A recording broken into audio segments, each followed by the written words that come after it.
Welcome to the Omni Sports Podcast. Featuring your host, Bobby Labida.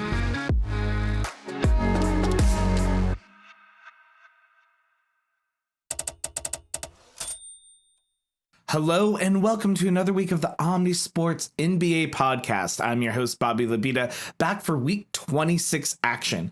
I don't know if it makes much sense to continue going with the weeks, but we might do it. We might not. I don't know. Tell me in the comments what you think. And this may be the second time you've heard my luscious voice this week because we officially launched our baseball podcast, which I'm super excited for.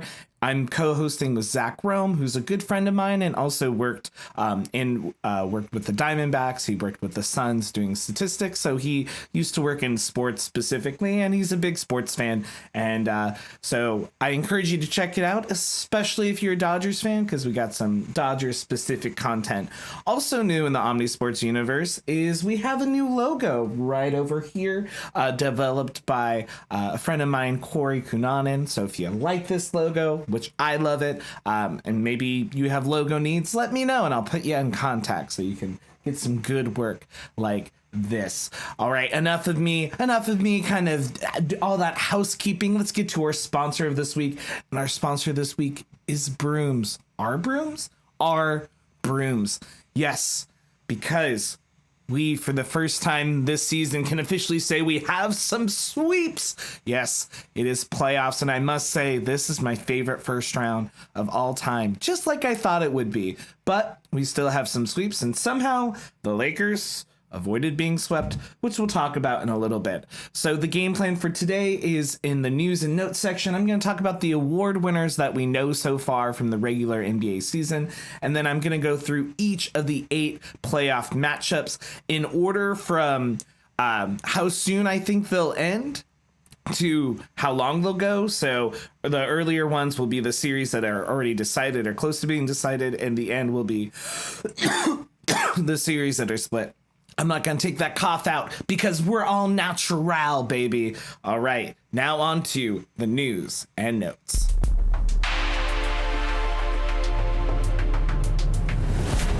News and notes. All right, in news and notes, we're going to talk about all of the award-winning players and coaches that we know so far, and then I'm going to go into some injury news. The injury news may be double-dipped because I'll probably bring up the injuries during the series themselves, but it's not bad to hear it all in one place. So our first award is Coach of the Year, the Oklahoma City coach, Mark Daigneault. I don't know if I'm pronouncing that correctly, but he took the Thunder to a first seed as a young team, and I think that appears really well and good for the voters.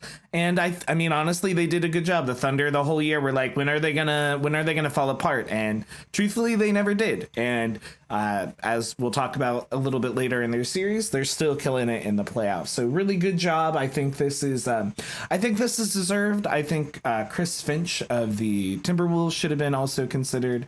But I have no issue with this selection, especially I feel like the powers that be like to give this to coaches who've never won it before, because like the unfortunate thing about Coach of the Year is like coaching above expectation. And so when you're really good at a certain point, you're kind of expected to be good. This is why like Eric Spoelstra has never won a Coach of the Year award, even though arguably he's the best coach in basketball. Because when he first was good, he had LeBron and, Wade and Bosh, so everyone attributed to that. And then by the time he was considered a good, stable coach, another team would overperform. And it's like, well, we expect this from Eric, so we'll give it to this other person. But Mark totally deserved. Clutch Player of the Year, we have Steph Curry of the Warriors. Last year, it was really clear that this award was going to go to De'Aaron Fox, and it did. This year felt a little more... there's a little more, wasn't as clear cut, but Steph Curry had the most points in clutch time this year, and for the most part was really clutch during the regular season. I do think towards the end of the season, and he wasn't the only one, but the Warriors struggled in clutch time. And this happened at the beginning of the year. I feel like there's sort of this this curvature of time when they were really good at end of games, like specifically when Draymond came back from his suspension, but then they kind of lost it towards the end of the year. But I think it's nice to give a legend an award like this, especially a new award. This is only the second time this award's ever been given. And another thing he can add to his Hall of Fame, unanimous, in my opinion, unanimous first ballot Hall of Famer resume. Then you have Sixth Man of the Year, Naz Reid from the Timberwolves. This really went down between him and Malik Monk. And Malik having won it before, and Naz Reid and the Timberwolves doing so good, I think that's kind of what pushed Naz a little bit more up in this. And I feel like I had Naz on my fantasy team, and I know that's not always the best arbiter of how good a player is, but man, when he gets hot, he's really good. He offers a lot of firepower off the bench, and he just always seems cool, calm, and collected. And he shot 41% this year from the three-point range on 5 attempts per game, which is a lot of attempts per game, especially coming off the bench. So good job, Naz. And our final award that we know of so far, we don't know different team levels, and we don't know MVP yet or Defensive Player of the Year, but we have Tyrese Maxey, who he took a huge leap up this year. I think this award kind of over highlights he kind of did what the Warriors did, where he started good, then there was a slump, and then he ended better just because he kind of had to with Embiid out. But he started the year amazingly, and I was surprised because I looked at his stats, and his stats are better than of Steph Curry's this year. He has more points per game. He has more assists per game. He has less rebounds per game. But I think when you have Embiid and some bigger folks like the Sixers do and Curry, they sometimes will get the rebounds to fast start that offense. But I think Tyrese is a worthy candidate for this award because he took a big leap. And I think I want to kind of figure out this award because it feels like, again, this award is like, oh, this person's already good and then took a next level. And I always thought in my head, most improved player was like the breakout player. And what I mean by that, it's someone who was not good and all of a sudden we consider them good. Because I always felt like we saw this in the realm of outcomes for Tyrese. So I feel like for me, I would prefer this award to be like someone you surprise. And I don't know if that means we have another award that's like breakout player of the year and most improved. And then I don't know what you do if it's the same person. But I feel like this award keeps getting at people who are already good becoming great rather than people who are becoming good, which I don't know. When I think of improvement, if you're, a 5 out of 100 and then you become a 50 out of 100, that's 10 times the improvement versus if you're a 50 already and become a 90, right? That's not too, know what I mean? It's all relative. We do have some injuries. Luka Doncic has been battling some knee soreness. We had in the same series, we have Kawhi who sat out the game 4 with some knee problems. His knee swelling has gotten worse, and it's unclear if he'll return this series.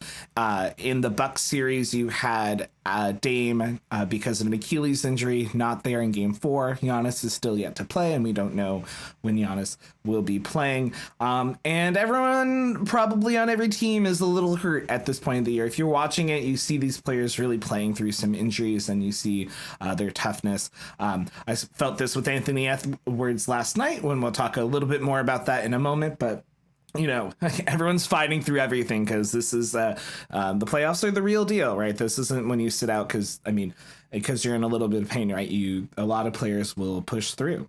Now on to the playoff series. 8.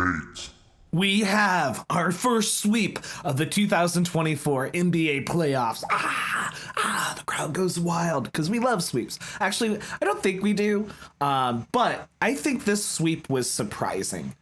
The Suns and Timberwolves. The reason this is surprising is the Suns in the regular season absolutely curb stomped the Timberwolves every single time. They swept the season series and they won by an average of, I think, like 16, 17 points per game. But then the Timberwolves, who have not won a playoff series since 2004, had their first sweep ever in the playoffs as a franchise. So game 1 was a blowout, 120-95 Timberwolves. All of these are Timberwolves, so when I say the score, just know the higher score is the Timberwolves. The second game was a little closer, but still not that close, 105-93. with game 3, another blowout, 126 to 109, and this last game, game 4, 122 to 116, which was a pretty close game throughout. So a couple things I want to talk about in relationship to this series is, first, Anthony Edwards is that dude. He looks like Michael Jordan, and man, he has the chutzpah of Michael Jordan. At just 22 years old, he was, to me, the clear leader and best player on the court the whole series. And he's the best player on the court when he has Rudy Gobert and Kat also on his team, and he's against Kevin Durant, Bradley Beal, and Devin Booker. He did a lot of things I really like, that just little things. So for example, at the end of this game yesterday, the Timberwolves were gonna win, and Devin Booker, who had 49 points at the time, was going for an easy layup, and Ant was like, "Get that stuff out of here," and he blocked it away so Devin Booker couldn't get a garbage time 50-pointer, which I think is petty and hilarious on both their parts. So I appreciated it. Kevin, after game 3, Ant did some pelvic thrusting and celebration, and some people are upset, but Kevin Durant, who, mad respect, he's, I think, had a great attitude this series despite being swept, said that, you know, he loves Anthony Edwards, and he ultimately he won, and when you win, you get to be the silly goose after. That's not Kevin Durant's words; those are mine. But Kevin Durant had high praise for Ant, and Ant, if you didn't know, Kevin Durant was his favorite player. So it was a really kind of cool moment. I don't know if it's a passing of the torch moment, but it really felt surprising, right? I said I thought there were maybe 1 or 2 sweeps, but this was not on my radar as a potential sweep. I thought the Suns would have a game where they got it all together, and that never really happened. And right now, I think we are seeing defense really be a key contributor here. I saw a play yesterday on the Timberwolves where one player switched their defender, and literally all the other players in a moment switched to the new guy that they're supposed to go. It's just an example of really good team defense. And when you have Rudy Gobert just kind of controlling everything, you know, people always said, the Jazz fans always said, you know, Rudy has a vision for defense, and a lot of our players don't fill that vision. But you see that here in the Timberwolves. You just have great coaching. And speaking of coaching, we got to keep in your thoughts. He's gonna be fine. But Chris Finch, with about a minute and a half left in the game yesterday, got knocked over by Mike Conley. It was an incident where Mike Conley was fouled, and that pushed him into his coach, and it looks like he tore a tendon in his knee. He had to limp off, or be kind of helped off with a minute and a half left in the game, which as a coach is probably terrible. Like, I felt so bad for him. Your team is about to win its first series in 20 years and like really show the world what the Timberwolves are about, and then he had to celebrate in the locker room. And I think the last thing I want to talk about in relationship to the series is the impact for the Suns. The Suns are in a really tough position.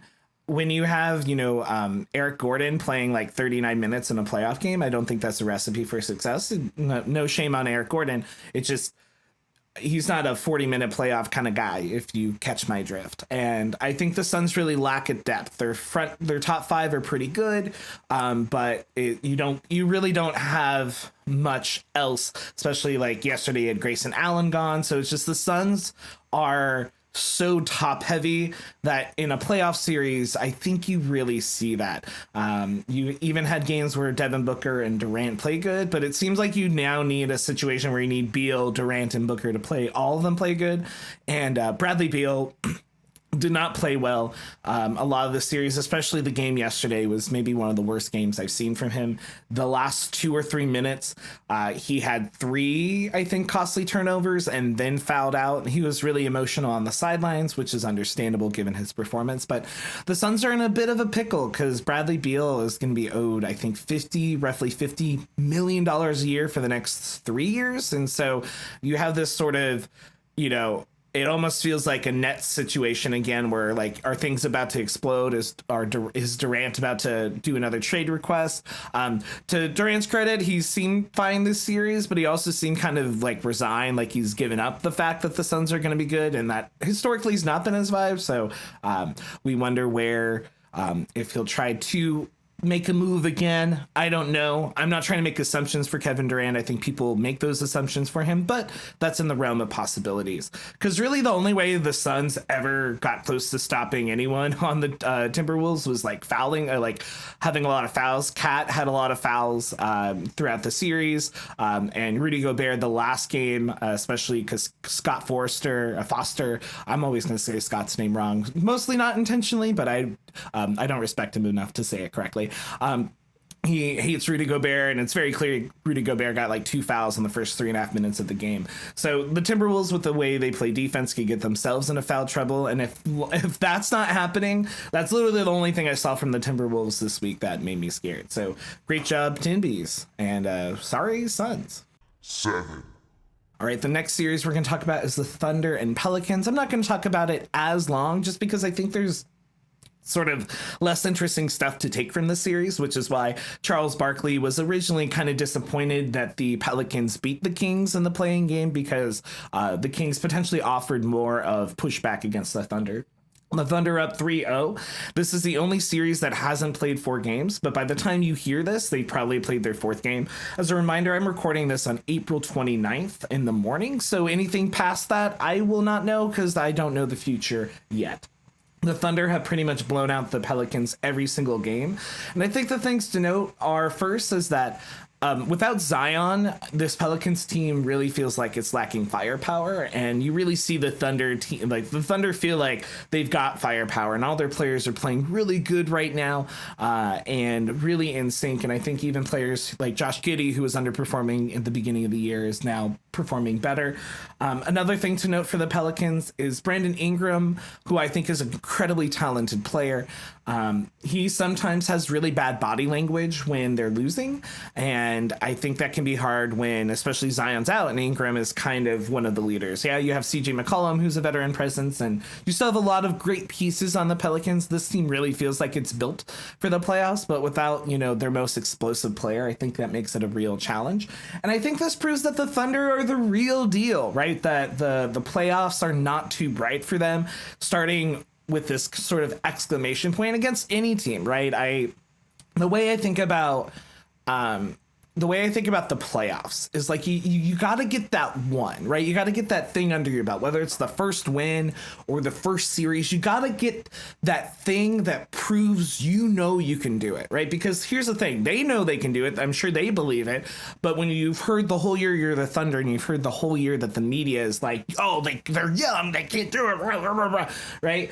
And then if you're able to pull off the sweep, or pretty much knock them out as convincingly as you have. A Pelicans team which won a lot of games in the regular season. I don't care about their seed, right? The West was stacked this year. I think that really shows, that the Thunder have a lot of potential. The Thunder will play they will play the winner of which game? No, the Timberwolves are sorry, I'm blanking out for a second. Let me pause.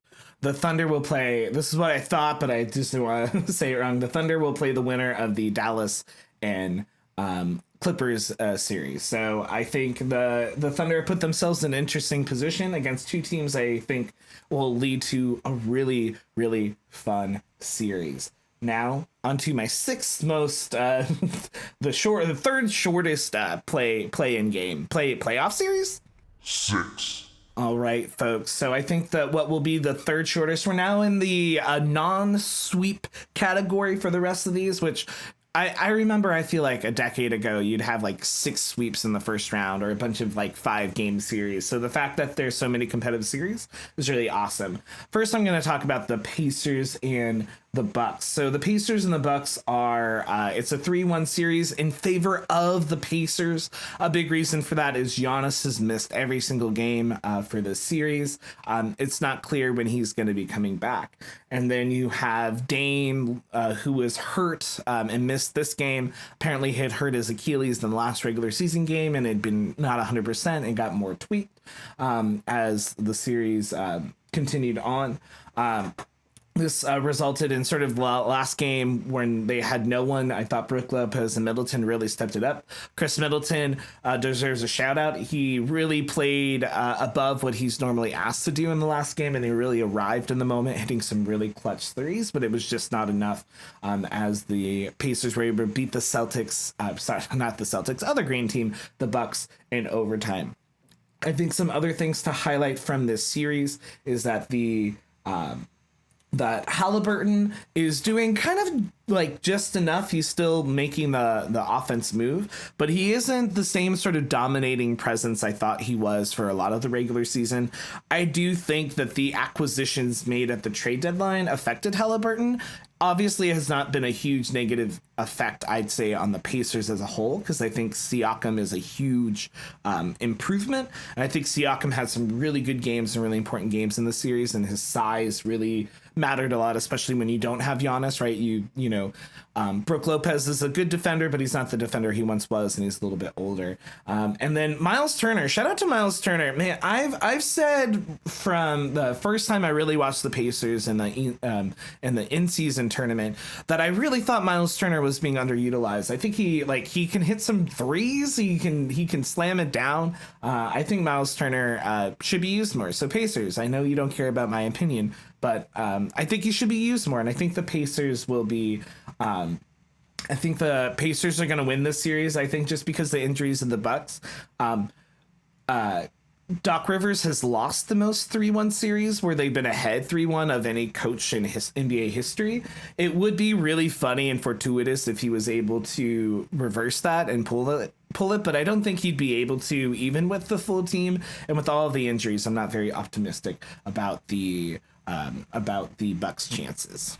5. All right, the next series I'm going to talk about is the Heat Celtics series.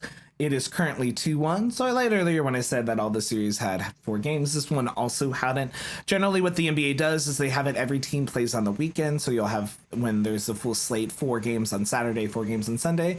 And they have anywhere from 3 to 2 games during the regular week. As series finish, it won't always stay as consistent, but that's what it will look like.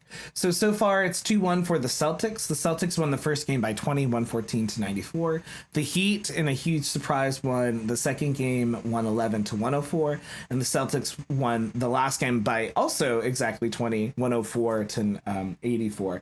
The Celtics love 4s. They've had a 4 in all of their the second column, and so the Heat, the 94-84, but ruining it with that 111. There's not too much I really want to say about this series other than I think it's incredibly impressive that the Heat were able to beat the Celtics, the 64-win Celtics, without their best player, Jimmy Butler. Even if you don't think he's the best player, he's typically their best player in the playoffs, right? We think of Jimmy Butler really just taking that step up in playoff time. So, I think this is a testament, as I was talking about earlier, Eric Spoelstra's coaching. But this also worries me if I'm a Celtics fan because, this should be a sweep. I know that's a hard thing to say when it's the Heat who were, in the finals last year, but you're missing Jimmy Butler. You have the Celtics have, the best starting rotation, by far the best record. I worry about the Celtics, playing down to their opponents sometimes, or, not necessarily always making the smartest moves. And this is could be a tick in that checkbox, right? It could just be they had an off night. Tyler Hero was hot, both in terms of shooting. And I mean, have you seen the guy? But the thing is, I don't know if the Heat will win another game. I really think it's really gonna be a 4-1. For the Celtics, but if any coach were to figure it out, it's the Heat, and in Spoelstra we trust. 4. Next, we're going to talk about the Lakers and Nuggets series. The Lakers and Nuggets series is currently 3-1 for the Nuggets. The Lakers have actually led 145 minutes, and I think the Nuggets have only led 47 or something like that. And what's happened every single game, and it's just been so painful to watch as the Lakers game, is the Lakers start really good, right? They're leading a lot in the first half, and then that third quarter happens, and slowly but surely the lead falls apart. The Lakers have had a double-digit lead in every single game. I think even a 20-point lead in one of the games, and they've squandered it. I think this goes to show a couple things. The Lakers pregame prep is actually really good, and they're responding to making adjustments for the Nuggets really well, but they aren't making those same adjustments in the second half, which goes to show me that I feel like the Nuggets are out coaching the Lakers, and however you want to view that. And it's been a tough series. The body language of the Lakers has been down. After the Lakers went down 3-0 against the Nuggets, there's a couple clips, one of Austin Reeves being really emotional in the kind of the shoulders of Phil Handy, who's their assistant coach, the assistant coach that many people have said that might replace Darvin Ham if he gets fired.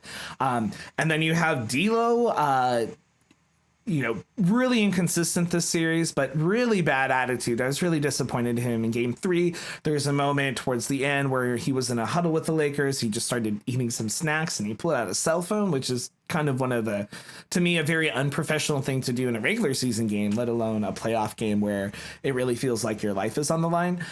No team has ever come back 3-0 ever from a deficit. So to lose 3-0 or to have that attitude in a game that would put you down 3-0 is kind of not what you want to see if you're a Lakers fan. Jokic has been awesome as always. I think Michael Porter Jr. and Aaron Gordon have been really good. I think Jamal Murray's had a really interesting series because in game 2 he made one of the coolest game-winning shots ever. Broke my heart, but he was falling away. Anthony Davis was doing good defense, but just shot it over the outstretched tips of his fingers, and as the buzzer beats, Jamal Murray falls on his back. He doesn't even see that he makes it, but everyone loses their mind, so he knows that he makes it. But if Jamal Murray had not made that shot and the series is 2-2, I think you're talking about him as like the weak link in this series, just because he's actually really underperformed. But when you have a game-winning shot, especially one as cool as his, and he did really well that fourth quarter of that second game, I think it allows people to forgive and forget. The Lakers did win this last game and they were able to keep it up, but I'm not very optimistic that this series will last long. And I don't think the Lakers team will be the first team ever to come back from a 3-0 deficit. But I could see them getting maybe one more. But I think it's good if you're a Lakers fan that they won in game 4, because usually teams give up. So it's nice to see that they didn't give up, especially given their bad attitude prior to that. But it's still concerning to watch because, the Nuggets are going to be a team that we're going to eventually have to beat if we ever want to win a championship. And I don't know. I don't see a path forward with this current roster and coaching staff. 3. Next, we're going to talk about the Knicks 76ers, which has been a very contentious series. I don't know if I expected that coming out of it. There's been a lot of concerns with fouls on both sides. Both sides, I feel like they've been inappropriately fouled. Very surprisingly, the last 2-minute report from one of the games this series was actually pretty scathing of the referees. Normally, the last 2-minute report's like, oh, we missed this and this and this. And you can tell they're kind of like, hey, we missed this really bad call, but ignore it because we missed like 3 really small calls that affected the team the other way, and it balances out. But they show that they missed some calls in the series that could have affected it. Currently, the series is 3-1 in favor of the Knicks. I think this series has been sort of focused by a couple things. First is Joel Embiid has been in one game got like 21 free throws. It really feels like he's really leaning into the foul getting part of his game, which a lot of people don't like. And he's also been pretty reckless. He hurt Mitchell Robinson, who missed the last game because of that. And in the very last game, kind of threw his shoulder or elbow at Jalen Brunson. That seems super unnecessary. And this has actually led to a lot of people. Kind of one of my number one takeaways from this playoffs is online is Joel Embiid's getting a lot of vitriol, and I normally historically have actually been pretty pro Embiid, unlike I think a lot of people have found reasons to dislike him. However, this particular series, I get it. I think Embiid has been very whiny, he's been very complaining, he's been foul baiting, and he's hurt people with his play because he's being, to me, I don't think he's trying to hurt people. I think he's just being reckless and careless. And when you're 7 feet tall and you're as big as him, when you're careless or reckless, people get hurt. So also another thing to note in this series series is that Jalen Brunson is that dude. I've been high on this guy since he was on the Mavericks. It was so funny because when the Knicks signed him, some people were like, oh, they overpaid. And I was screaming to the high heavens, no, they underpaid for this dude. And my God, is this maybe the best contract of all of the NBA is Jalen Brunson. He broke the Knicks playoff record, scoring 47 points in the last game, a record that had been held by 40 years by Bernard King. And Brunson, after the game, had the right attitude. He's like, okay, at the end of my career, I'll look back at this, but right now it doesn't help us going forward that I broke the record. Tibbs is getting everything he can out of his players, even though the Knicks are injured. And I think another surprising thing is that the Knicks fans have actually really taken over the Philadelphia stadium, and you hear MVP chants for Brunson in Philadelphia, which is crazy. You hear fans screaming. Joel Embiid commented about this after the game, saying it's terrible, right? You don't ever want to hear this. Like, as a Rams fan, I can tell you have experienced this before. It's not fun when you're home and you're being out cheered by visiting teams. And the Knicks, New York and Philadelphia are so close, it makes sense that these things happen when they're so close, but it's very surprising. And I think it shows Knicks fans are excited in a way that they haven't been. I even hear it in Stephen A's voice when he talks about the Knicks. There's a real excitement that I don't think I've seen in like a very, very long time for the Knicks. But the reason I have this series as one of the closer ones is it's 3-1, but a lot of games have been close, and I think you have injuries, and I think this is, to me, a series where anything can happen. 2. All right, the second to last series I'm going to talk about will probably be the shortest series I talk about, which is the Magic and the Cavs. The reason this series is not much to talk about is it's 2-2, but it's really been 4 blowouts. Every time the home team, whoever's been the home team has been the winner. And I think the thing to note is that this series is really highlights how playoffs are different than the regular season in terms of scoring. These are low scoring games. Like, if you go look. I'm not even going to tell you them this time. I'm going to withhold the information. I'm going to be so withholding, and you're going to hate me for it. But pretty much the home team has found a way to win, even if they were losing. There's been hot streaks, and I think it goes to show that defense is really taking control. Or maybe a better way to think about this series is which offense actually shows up enough to do something, just because the percentages are really bad for everyone. Again, it makes sense. Playoff basketball defense, you care from the first moment in a possession, whereas maybe in the regular season you care a few seconds. You're not stopping them in their own side of the court very often. In the regular season, playoffs, you're doing that all the time. I think the thing that's really interesting to see here is sort of the outcome of the series long term. Is what does this mean for Donovan Mitchell? Some people wonder if he's going to try to move on. And if he does, where will he go? He's been really great in the playoffs, and I really thought he would take the Cavs to the next level, but that really hasn't happened yet. However, this series is still young. I said last week, I thought the Magic would pull this off in like a 6-game series. And that's kind of where I hold still. I was very worried when the Magic started down 2-0. I was like, uh-oh, what a cold take, Bobby. But no, thankfully that take is right now potentially scorching hot. But yeah, I think it's really interesting. The last thing I want to say for this series is Franz Wagner had a really great game last game, and Shaq said oh, you're my favorite player or something like that. And Franz lost his ish because it's Shaq. So I just thought that was a really cool moment. And that's why we watch sports, right? To see these moments of people's dreams coming true, where a Hall of Famer is complimenting you, or you get to do something that hasn't been done in 40 years, like Jalen Brunson. 1. And for the last series, my horn, toot toot, I am tooting, because last week I said I was most excited for this series, the Mavs versus the Clippers, and it has not disappointed. So pass, Bobby. I'm glad your excitement was in the right place, because this to me is the most exciting series, and we're going to talk about it. If I had to put money on a series going 7 games, it's this one. I feel like the Clippers and Mavs are they're just destined to play each other for all eternity. They're Sisyphus carrying the rock. I don't care that I said it wrong. We're going with it, carrying the rock up the mountain, and we're just never gonna stop. And if the these two teams, if you had a best of like 31 series, right, it would be 31 games every year. That's that. So what the series has looked like, the Clippers started really strong, winning 109-97. This was significant because Kawhi didn't play that first game. And then you had the next game, a very low scoring game for both these teams, 96-93, with Dallas versus with Dallas making it a 1-1 series. Then Dallas won the third game, 90-101. And then the last game, game 4, which was yesterday, which was probably the wildest game of the playoffs so far. The Clippers went up 31 points over the Mavs. Luka was hobbled. James Harden, by the way, has looked amazing this series. Clippers fans, the thing that can make a difference compared to previous years, I honestly think, is James Harden, because he can get really hot from 3. He's a good passer, and I think he's able to do things when Kawhi is out or when Paul George is off. However, this last game, I got to give my flowers. Paul George, an amazing game, showing some of those clutch genes, some of those, the reason that the Clippers gave up so much to get him.